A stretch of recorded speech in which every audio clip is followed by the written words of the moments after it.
है महाराज। आज गौतम ऋषि जी जाकर के और जब पहुंचे हैं गंगा पर, गंगा में जैसे ही पैर गौतम ऋषि जी ने रखा, गंगा मैया चीखने लगी। कौन है?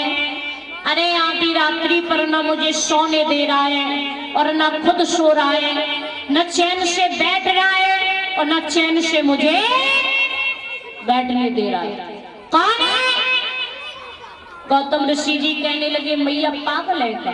क्यों चिल्ला रही है? मैं तेरा बेटा हूँ गौतम, जो रोजाना स्नान करने के लिए आता हूँ। गंगा मैया कहने लगी, आधी रात्रि पर क्या करने आया है?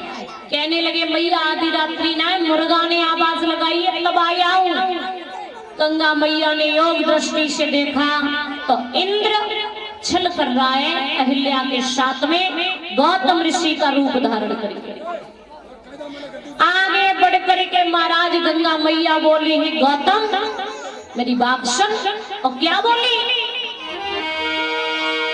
कि गंगा बोली, तू सुने गौतम, तेरे घर में और एक चोर आया, तू काहे घर छोड़ आया? एक चोर आया, तू काहे घर छोड़ आया?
गंगा मैया ने ये बात कही, गौतम जाकर के देख तेरे घर पे छल हो रहा है। छल।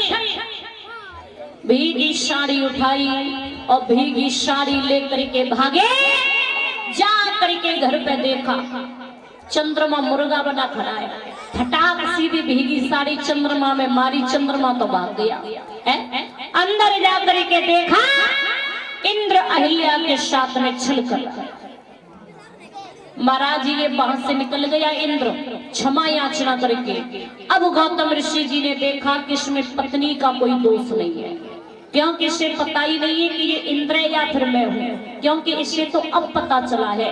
ये तो मैंने इसे छोड़ दिया ऐसे ही, दुनिया वाले लोग इसे ताने मार मार के मार देंगे और मुझे भी समाज में जीने नहीं देंगे। क्रोध में आकर के गौतम ऋषि जी ने कहा, ए अहिल्या तू इतनी सुंदर है कि तेरी सुंदरता पर परिपुरुष ने अपनी दृष्टि डाली है, तो जा मैं तुझे साथ देता हूँ, तू अभी ऋषि भक्त पत्थर की शिला हो जा। महाराज अहिल्या पत्थर की शिला बन गई।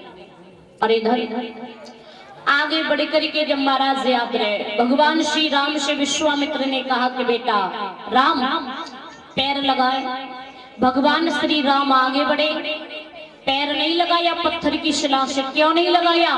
क्योंकि स्त्री है, मर्यादा में रहना है। आगे बढ़ के भगवान श्री राम ने जमीन में पैर की ठोकर मारी है और जैसे ही जमीन में पैर की ठोकर मारी है तो महाराज मिट्टी, जब जमीन में ठोकर मारी तो मिट्टी उड़ी है, मिट्टी के कण उड़ करके उस पत्थर की शिला पर पहुंचे तो महाराज वो पत्थर की शिला स्त्री हुई, प्रभु के चरण स्पर्श करके परम धाम के लिए चली गई। बोले गोविंद भगवान की वृंदावन।